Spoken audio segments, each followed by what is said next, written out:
বিড়াল ভালোবাসেন না এমন মানুষ হয়তো খুঁজে পাওয়া কঠিন। তবে আপনি কি জানেন গৃহপালিত বা পথচারী বিড়ালের সঠিক যত্নে নেওয়া তাদের স্বাস্থ্যের জন্য কতটা জরুরি? আজ আমরা দেখব একটি পথচারী বিড়ালের গোসলের দারুণ একটি অভিজ্ঞতা। পথচারী বা উদ্ধার করা বিড়ালের গায়ে অনেক সময় ধুলোবালি ও ক্ষতিকর পরজীবী থাকতে পারে। তবে বিড়ালকে গোসল করানোর সময় সাধারণ মানুষের সাবান বা শ্যাম্পু ব্যবহার করা একদমই উচিত নয়।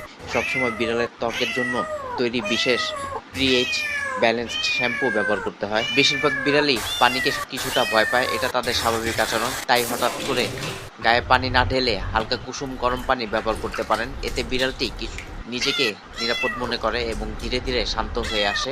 গোসল করানোর সময় সবচেয়ে বেশি খেয়াল রাখতে হয় কানের ভেতর যেন কোনোভাবে পানি না ঢোকে। কানে পানি ঢুকলে ইনফেকশন হতে পারে। তাই মুখ ও কান পরিষ্কার করার সময় হাত দিয়ে সাবধানে ঢেকে আলতো করে ধুয়ে নিতে হবে। দেখুন কিভাবে আলতো স্পর্শে বিড়ালটিকে পরিষ্কার করা হচ্ছে।